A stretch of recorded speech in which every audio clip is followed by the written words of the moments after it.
News Karnataka ಫಸ್ಟ್ಗೆ ಸ್ವಾಗತ. ಇಂದಿನ ಪ್ರಮುಖ ಸುದ್ದಿಗಳು.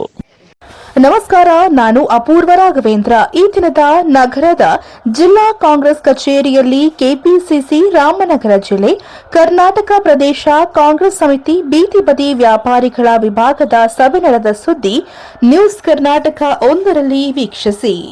ಬೆಂಗಳೂರು ಗ್ರಾಮಾಂತರ ಲೋಕಸಭಾ ಹಾಲಿ ಸಂಸದರು 2024ರ ಅಭ್ಯರ್ಥಿಯಾದಂತಹ ಡಿಕೆ ಸುರೇಶ್ ಅವರು ತಮ್ಮ ಕೆಲಸದಿಂದಲೇ ರಾಜ್ಯದಲ್ಲಿ ಮನೆಮಾತಾಗಿದ್ದಾರೆ.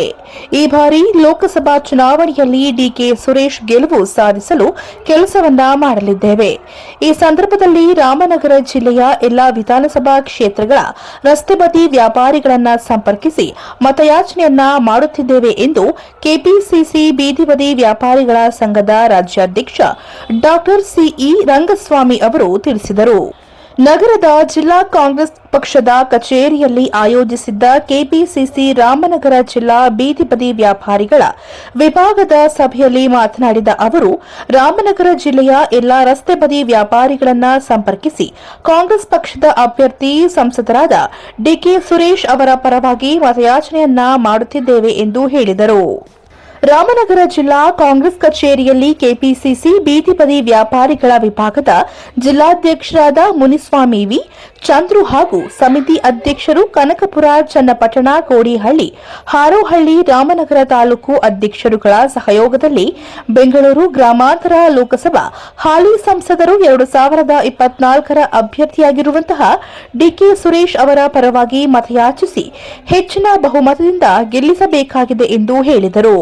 ಕೆಪಿಸಿಸಿ ಬೀದಿ ಬದಿ ವ್ಯಾಪಾರಿಗಳ ವಿಭಾಗದ ಜಿಲ್ಲಾಧ್ಯಕ್ಷರಾದ ಮುನಿಸ್ವಾಮಿ ವಿ ಅಂದ್ರೆ ಚಂದ್ರೂರವರು ಮಾತನಾಡಿ, ರಾಮನಗರ ಜಿಲ್ಲೆ ಬೀದಿ ಬದಿ ವ್ಯಾಪಾರಿಗಳ ಮತಯಾಚನೆ ಹಾಗೂ ಬೀದಿ ಬದಿ ವ್ಯಾಪಾರಿಗಳಿಗೆ ಕಾಂಗ್ರೆಸ್ ಸರ್ಕಾರ ನೀಡಿರುವ ಯೋಜನೆಗಳ ಬಗ್ಗೆ ವಿವರಣೆಯನ್ನ ನೀಡಿ, ಮುಂದಿನ ದಿನಗಳಲ್ಲಿ ನಮ್ಮ ಜಿಲ್ಲೆಯ ಬೀದಿ ಬದಿ ವ್ಯಾಪಾರಿಗಳಿಗೆ ಮೂಲಭೂತ ಸೌಕರ್ಯಗಳೊಂದಿಗೆ ಬೀದಿ ಬದಿ ವ್ಯಾಪಾರಿಗಳಿಗೆ ಸರ್ಕಾರ ಯೋಜನೆಯನ್ನ ಪಡೆದುಕೊಳ್ಳಲು ಕಾಂಗ್ರೆಸ್ ಪಕ್ಷಕ್ಕೆ ತಮ್ಮ ಅಮೂಲ್ಯವಾದ ಮತವನ್ನ ನೀಡಿ ಡಿಕೆ ಸುರೇಶ್ ಅವರನ್ನ ಅತ್ಯಧಿಕ ಮತಗಳಿಂದ ಜಯಶೀಲರನ್ನಾಗಿ ಮಾಡಲು ಜಿಲ್ಲೆಯ ಬೀದಿ ಬದಿ ವ್ಯಾಪಾರಿಗಳಾದ ನಾವು ಹೆಚ್ಚಿನ ಕ್ರಮದೊಂದಿಗೆ ಕಾರ್ಯವನ್ನ ನಿರ್ವಹಿಸಬೇಕೆಂದು ರಾಮನಗರ ಜಿಲ್ಲೆ ಬೀದಿ ಬದಿ ವ್ಯಾಪಾರಿಗಳಿಗೆ ಜಿಲ್ಲಾಧ್ಯಕ್ಷರಾದ ಮುನಿಸ್ವಾಮಿ ವಿ, ಚಂದ್ರೂರವರು ಕರೆಯನ್ನ ನೀಡಿದರು.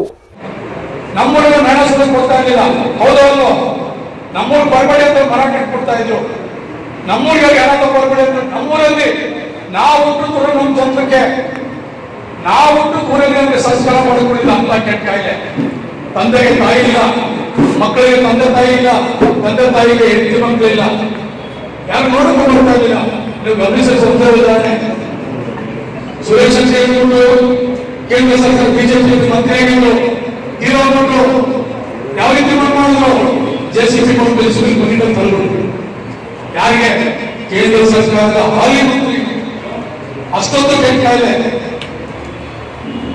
ಅಂತ ಸಂದರ್ಭದಲ್ಲಿ ಸುರೇಶ್ ಅವರು ನಮ್ಮ ಪಾಲಿಗೆ ನಿಂತಿದ್ರು. ರೈತರ ಪಾಲಿಗೆ ಅವರು ಬೆಳೆದಂತ ಬೆಳೆ ಅವರಿಗೆ ದುಡ್ಡೆ ಮಾಡಿಕೊಟ್ಟು ಕುಂಬಳಕಾಯಿ ಇರ್ಬೋದು, ಸೌತೆಕಾಯಿ ಇರ್ಬೋದು, ಕಡಂಗಿ ಇರ್ಬೋದು, ಕ್ಯಾರೆಟ್ ಇರ್ಬೋದು, ಮೂಲಂಗಿ ಇರ್ಬೋದು, ಈರುಳ್ಳಿ ಇರ್ಬೋದು, ಬಾಳೆ.